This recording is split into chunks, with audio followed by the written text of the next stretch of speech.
Hi everyone, Martin Leon here, and welcome to episode 2 of Fandom of 1. That sounded weird. Anywho, this episode, I brought a friend for an interview. I thought it would be fun to have friends for interviews on this podcast. This is Sara De Lille. She runs an improv school here in Mexico. She's basically the woman that brought long-form improv to Mexico. I love her classes and I love her shows and I love doing shows with her. And I think it's a great interview. You can skip to it. It's going to start like at minute 4, I think. Depends on how long it takes for me to record this, which I don't plan it to be too long. This is also my accountability podcast, so what have I been up to? Well, first of all, this is supposed to be weekly, and this is, as of the recording time, a week and a day late. But it's been a rough week, people. I've been anxious and depressed. What got me out of bed today was basically my grandma calling me, because it kind of reminded me that people care and that I should care about myself too. I've been doing this really dumb thing I do with food, which is I don't work, so I punish myself for not working by not eating. So I don't have the energy to work because I'm not eating, and I'm cranky because I'm not eating, but I won't feed myself. And then finally when I feed myself, I engorge on something that I quote unquote shouldn't be eating, and then I feel bad about it. So I'm trying to not do that, and I managed to not do it. I managed to feed myself like a really nice fried egg, ham and cheese sandwich, instead of just gorging on cookies like I was going to. So that's, I would like to blame this on the pandemic, people, but I was a mess before the pandemic. The pandemic's just making it harder. But I'm fine. I'm talking to a lot of friends. I'm talking to my parents. I'm fine. The more you say I'm fine, the more people say, like, are you really though?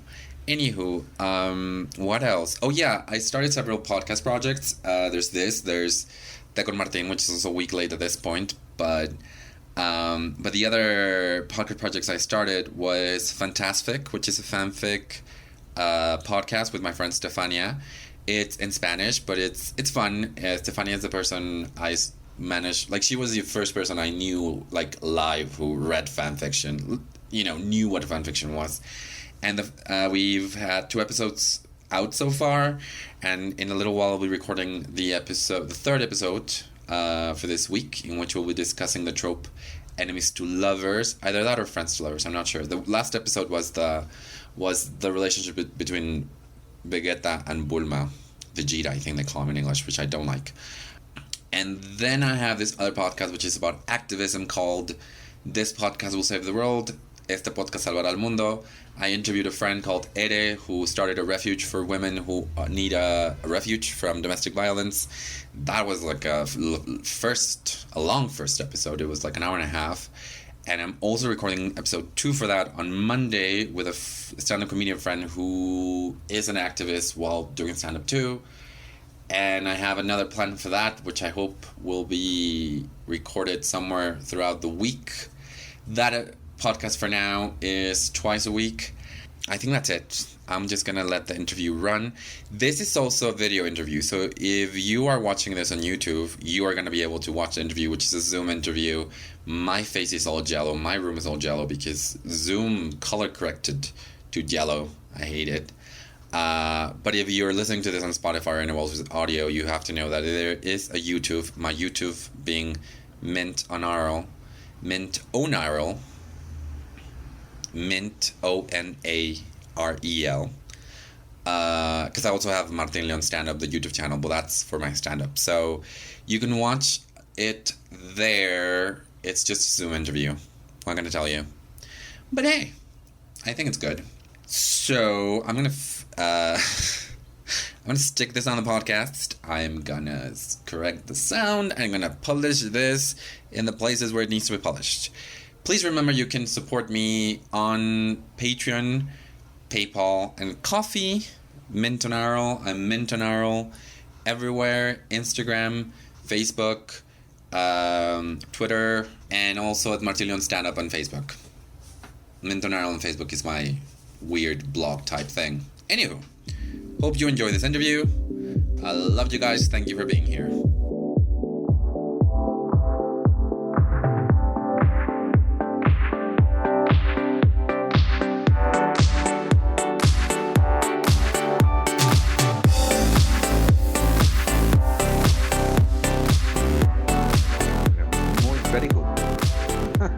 Oh, yes, it's in English. Wow. It is in English. We should have started talking in English before just to get used to it, but we did not. My brain has to change. Yeah, the whole like going to settings, change language. And it's like a long way to get there. Reboot the system. Yeah. It's like when you start writing in one language and then the autocorrect isn't like with you. It's Oh, like, yeah. that's what I want to say. That happens to me a lot. So anyway, hi, Sara, and thank you for being the first guest on my podcast. Yeah, I'm so happy. It's like a premiere or something. This is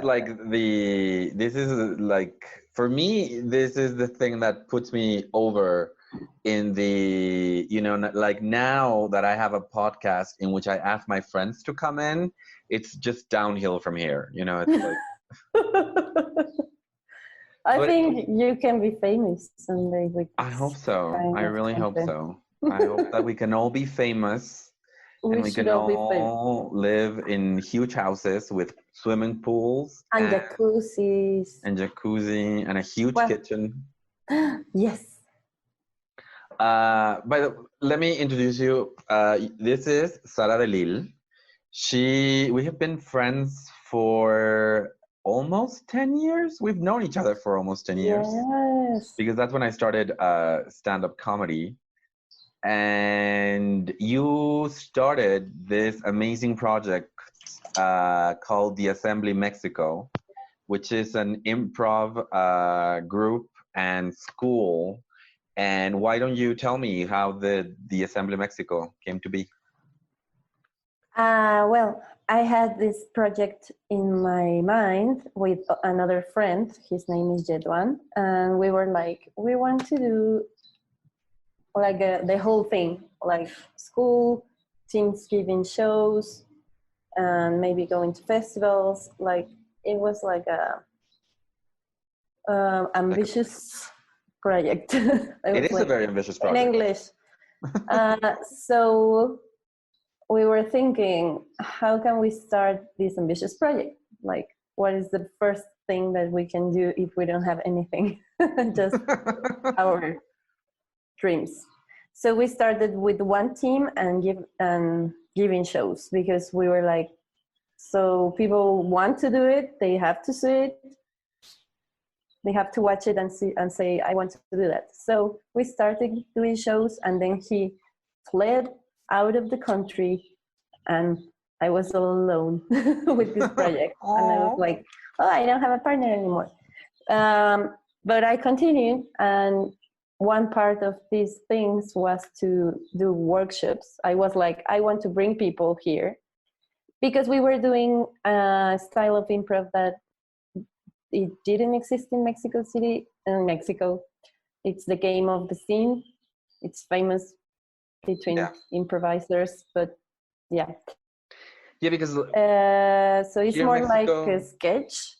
Yeah. Instead of a story, like the whole story, like narrative style.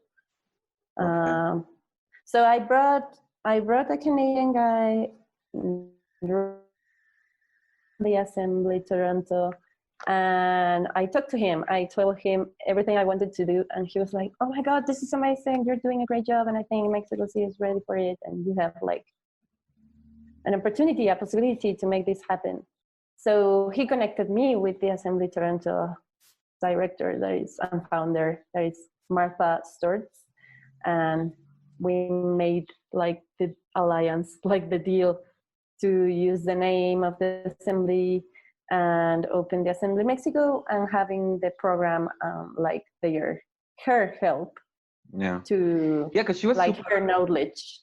And because she was super accommodating, like she's been giving you a lot of the materials they use up in Canada, right? Yeah, we have the curricula for the classes. We change some stuff and we adapt some stuff, but it's amazing to have like a guideline. Yeah. And also when I have a question, or it can be personal question, it can be business related or whatever, and I can, you know, ask someone that Who's been through already, it, yeah, who has experience, who is not only going to be like, well, that sounds really tough. I hope you yeah, make it through. yes. So it's amazing. It's really nice. And so right now, the Assembly Mexico has been doing classes for how long? For For a while. what year is it? What day is it? What day is it? I'm in limbo, in quarantine limbo. Time is Time is an artificial it's construct. an idea, yeah. Yeah. What hour is it? I don't know. I think it's the hour 127th of my fall into madness. No. So it's 1 year and a half, almost 2 years. Yeah. Yes. And I mean, I've been taking classes with you, and I've been loving it. You are a great improv teacher, Okay. and so is Francisco Antillon, one of your other teachers, and you're doing a great job. Yeah, thank you. Also, it's been really nice to find people like Francisco, because he now is like my, how do you say, my mano derecha, like my Your right hand man. okay. So it's the same. It's the same expression. Exactly. My right hand, and he is really helpful with the teaching stuff, and we can like discuss the program, discuss the exercises, and planning all the calendar. It's really nice having someone else on board. I have other people on board, but I have people that are helping with different stuff, with little different stuff, because I'm not paying anyone, so it's nice that someone is raising their hand, like yourself also. Yeah, I'm super sad because, like I like last year, I told you that I wanted to help you on the production aspect on a show, because I know, like, I do stand up, and it is really stressing to have to worry about everything in a show. And for me, it's like 2 other comedians, 3 other comedians, and me, 1 microphone, and hopefully people will arrive. Yay. But for improv, like your troupe is like 8 people, I think. Yeah, and we are like 2 teams, so it's like 11 people. Yeah, and then it's like, where are they on time? Where are they? Who's getting the chairs? Yeah, and it's like they are asking for food. It's like everyone has something. Like, I invited a friend, and it's like, yeah, there's always something.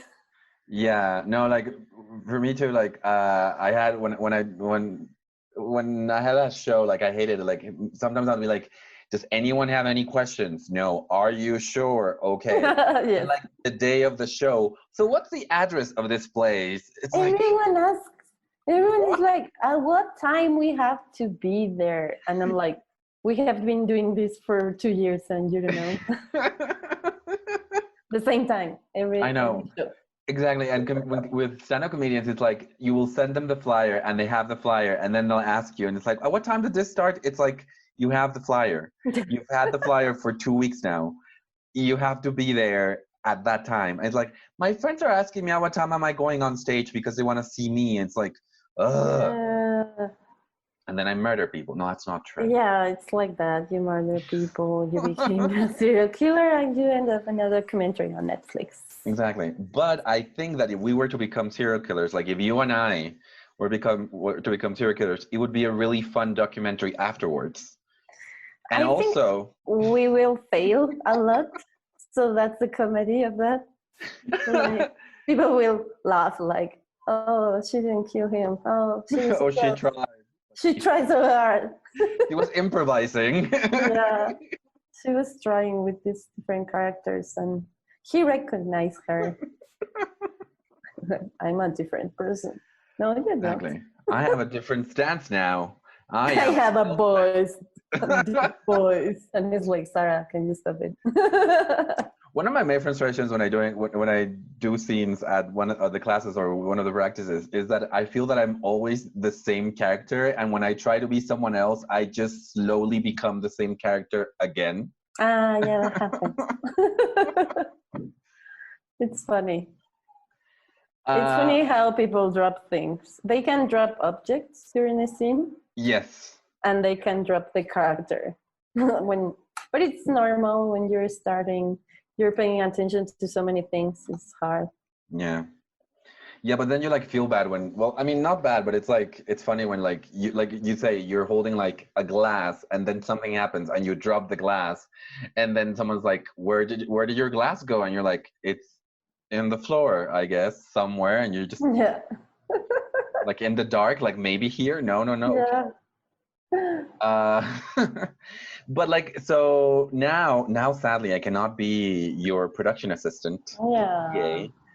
Because there are no shows. We don't need one. So what have you been doing? What has the assembly been doing to keep themselves busy? No. It got kind of scary. It was too much. Well, we are pretty busy. The first week of like quarantine, self-quarantine, I was like, I'm gonna be chill, like I'm gonna meditate and do stuff because I won't have classes and stuff. But no, so I have a lot of work, and that's amazing because we are doing the training sessions via Zoom, like this podcast. Also, I have been even taking classes with people that I love, and I don't have like a way to do it in other circumstances. Like usually it would be like, I have to go to Toronto and take the class. Yeah, or they don't teach anymore. Like one guy, Will Hines, well, he teaches, but it's like complicated for me from Mexico City.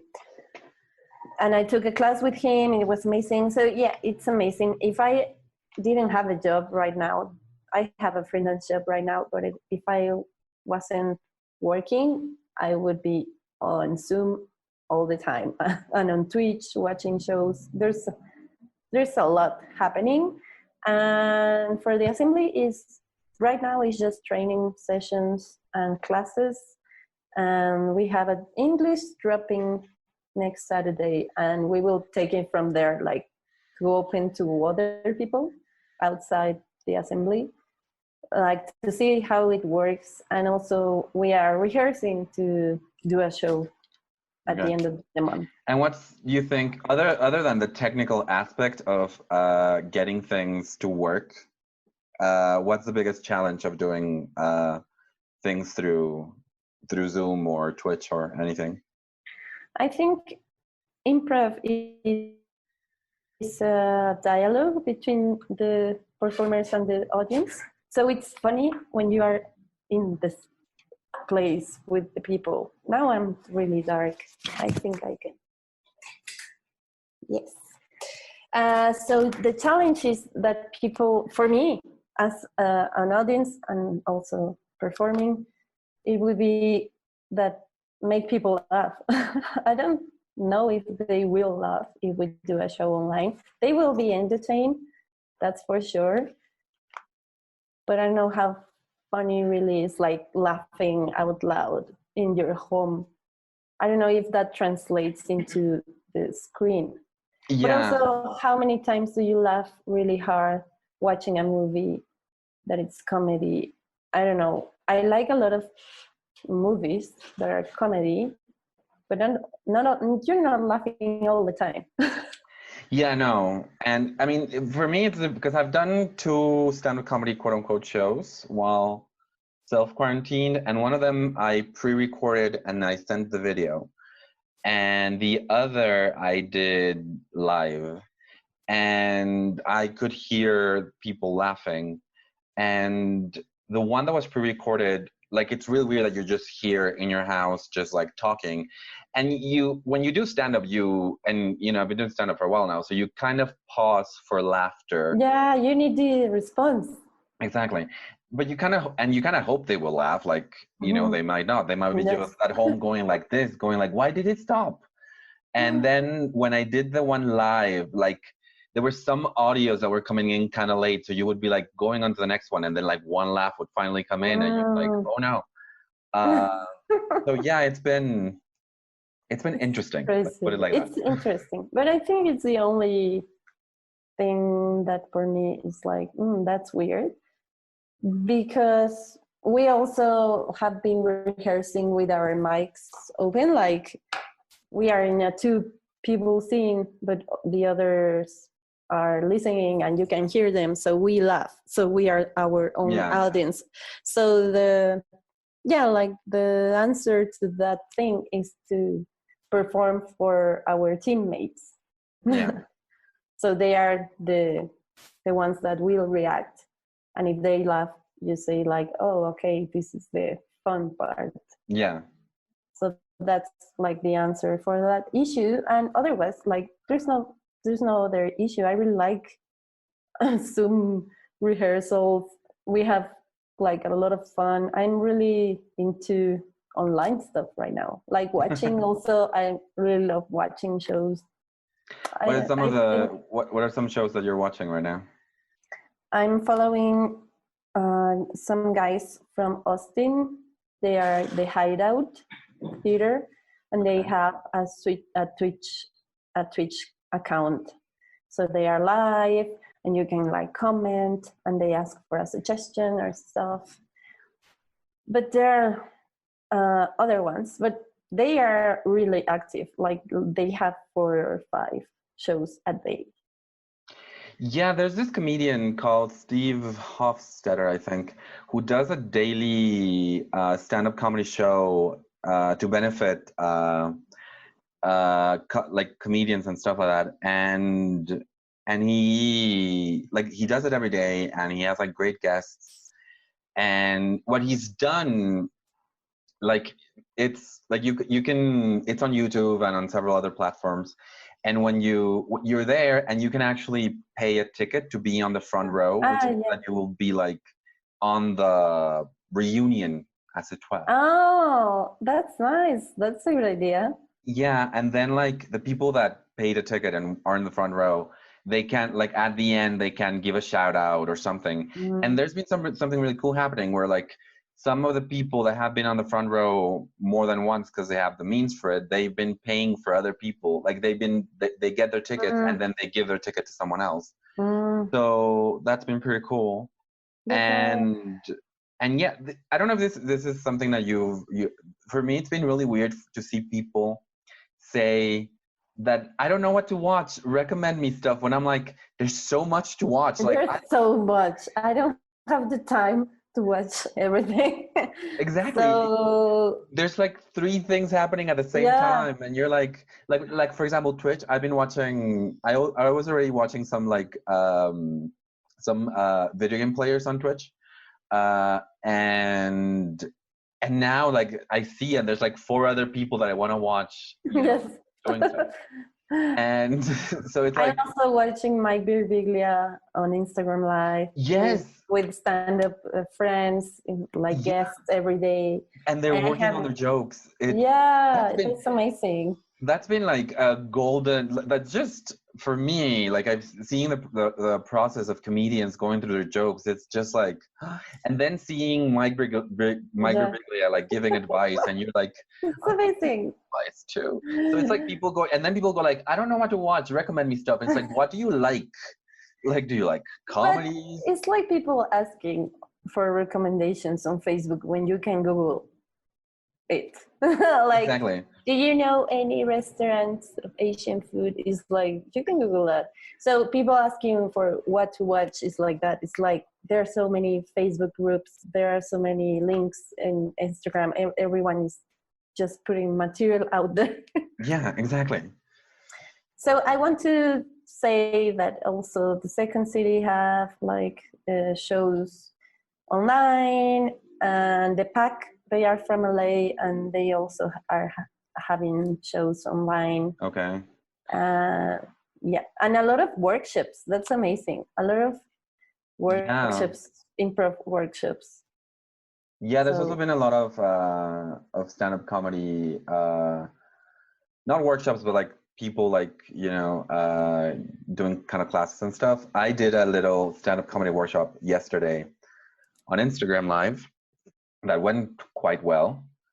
So that was fun. And well, this I use this podcast, to talk about what I'm watching. So, what are you watching? Besides, also the things that she mentioned, by the way, people, if you're listening, I'm gonna put them on the description so you can. Yeah, I can give you more links. Please send me the link so Yes. I can in case anyone wants a recommendation, they can find it there. And but like, as far as mainstream media, movies, TV series, what are you watching? If you're watching anything, you might be Mainstream. Maybe I don't see mainstream stuff. I don't see anything mainstream, says Sara. I'm I've special. I did a banana bread, by the way, before it was a trend, and I didn't take a picture, so I'm excited. I remember you told us about the banana bread before. Yeah. Everyone was like, "Oh my god!" But I didn't take a picture, so it's like it didn't exist. It didn't exist. I love people that are like also discovering cooking, and then they like put up their it's like the creations. kitchen has been always there. You're lazy. What is your problem? And then there's the people who like eat? there are a lot of people that are like, they're like, I don't know what I'm doing. Oh, it's so hard. And it's like, you're making a sandwich. It's fine. You know. Yeah. It's like a boom. I think all the YouTube channels about cooking are booming right now. Oh, You should do a cooking podcast, not a comedy I podcast. I should. I don't have cooking podcasts. I don't know. I should make a food. I have so many ideas. You can I'm starting a fanfic podcast in Spanish this Wednesday. Oh, nice. Yeah, so I do have some. So anyway, so what are you watching? Anyway, I am watching Bojack Horseman because it depresses me enough to feel good. It's weird, but it works. It's like, oh, this is so low, like I feel down. Oh, my life is amazing. I have a tree, I have a good life, I have a nice kitchen, a nice boyfriend. It's like his life is so crappy that I feel good about myself after. Yeah. Yeah, no, I get it. I totally get it. No, I haven't been watching, I'm still missing the last season. I haven't watched the last season of Bojack Horseman. And I was going to watch it, and now that this whole thing started, like, I went on a Miyazaki binge because I needed something happy. Yes. Also, I watch YouTube videos of people that I always follow, but now I have more time. Now that's a lie. I don't have more time. I have the same time as always, but yeah, I'm watching my favorite Korean girl that just registrates her daily life. Oh no, I thought you were going to talk about Mangchi.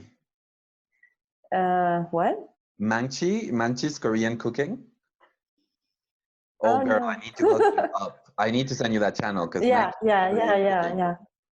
But I follow people like doing everyday stuff, like waking up, sweeping, putting on clothes, listening to music. I love those videos to fall asleep because it's like regular life put me to sleep.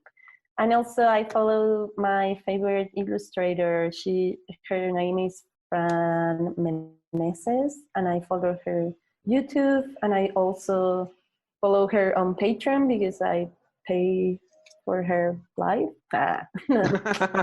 You're her patron. Yeah. You're a patron of the arts. Yeah, I am with my $1 a month.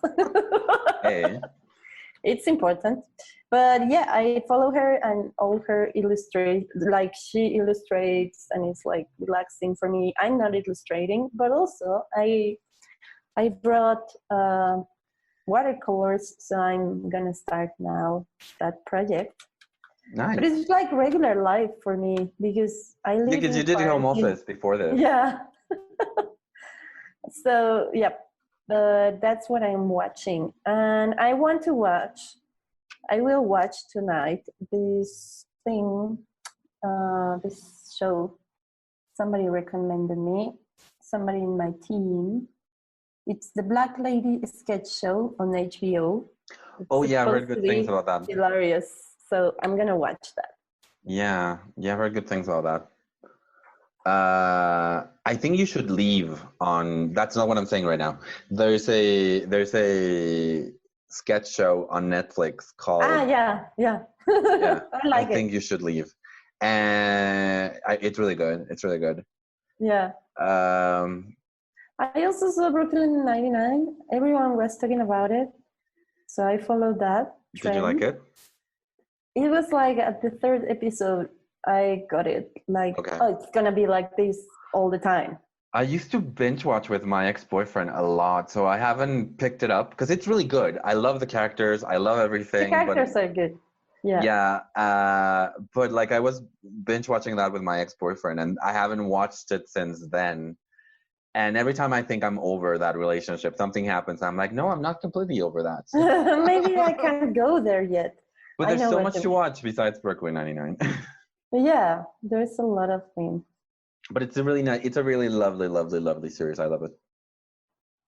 It's really funny too. Okay, well, thank you so much for being here, Sara. I also watched Jerry Seinfeld, the special that he is talking about his life. Yeah, the Seinfeld before Seinfeld. Yeah, that one. That is a really good one. And if you're, and if, like everyone, like some comedians don't like Jerry Seinfeld because he's kind of like a classic '90s comic. I love him. I mean, I think he's a great comedy writer. He goes down to the basics of a joke and then will squeeze every funny bit out of it. So like whether you like him or not, I think you should be watching that special because it is an amazing, like view into a really great comedy writer. I like how he can go into one small, insignificant, trivial thing and make you laugh. Like whatever, a piece of tissue, he can do a joke about that. And you're like, what? How? It's so simple. He has a great joke about cotton balls and the fact that like no men have cotton balls, but women have cotton balls. And I love it. In the end, he's like, my girlfriend left some in my bathroom. I didn't know what to do with them, so I put them on the floor. The truckers saw them, and I thought they were one of those like Western movie things. Yeah. Like, this town is dead. Let's go. It's just like... It's like, how? It's like so simple. You're over here, you're thinking of simple things. And I love that because also it's a very good lesson for improvisers. Like simple daily things can be funny. And the main like mantra that I like is you are enough. Like your life, your thoughts are funny enough.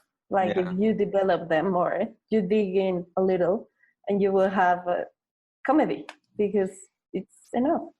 It is, and it's something you see a lot with like newer stand-up comedians. They try to be like they try to like dig deep, either be like super or politics or society or defining, or they're trying to be like, well, I'm super weird because and they like say this thing which isn't even true half the time. It's like you can just talk about the funny things that happen to you. Like it doesn't have to be like be truthful. Exactly. And then I think that if you go through that, you will sooner or later find something, that's not only funny, but also deep. Yeah. I also remember I saw another special, The End of the World. Mark Maron. I was like, Marky Marco. No, that's a musician. Mark Maron. Sting. Special by Sting. The End of the World. Yeah, Mark Maron. That is a fantastic. I love him because he's a hater, and I was really into that mood last week. Yeah, no, he does. Taylor Tomlinson's Quarter Life Crisis, also really good. If you haven't seen it. Is it on Netflix? On Netflix. Taylor Tomlinson, Quarter Life Crisis. I will put it here.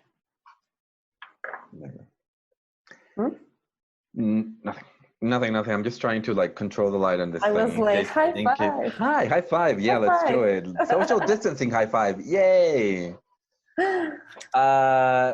Thank you so much for being here, Sara. Thank you for being my first guest. And thank you. I like when we told you this, I'm really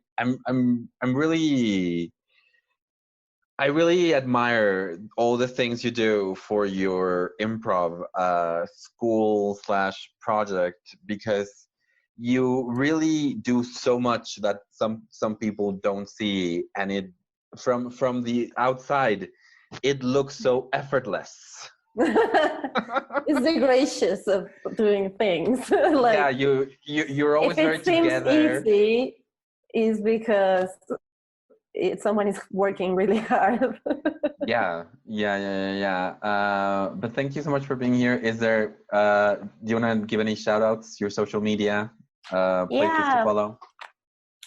the Assembly Mexico or the Assembly MX on Instagram and Facebook. And yeah, we have like I don't know when this podcast is gonna go public. Friday. It's gonna be Friday. The 10th. So tomorrow you're doing the virtual drop-in? So maybe you can join us to the drop-in via Zoom, and our website is theassemblymx.com, and we will have open register. You can register in the website. Yes. For our drop-ins and the stuff that we are planning to also publish later, like a jam or something. So it's gonna be fun this month. It's not a quiet month. It's gonna be busy. That's on the podcast, by the way, for people listening. That's not the police raiding your house. Well, thank you so much. Like, I discovered I'm a serial killer. All of that info, people, is going to be in the show notes, and I'll talk to you later, Sara. Thank you so much.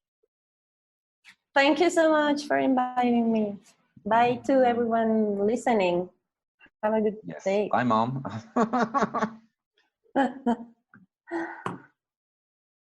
Hey, you guys. Again, thank you so much for listening. Again, you can follow me at Mintonaro on Instagram, Twitter, Martin Leon Standup on Facebook.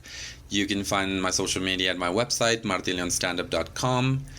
If you read in Spanish, I also have a blog there that I'm trying to update every Tuesday. Speaking of accountability, I'm trying.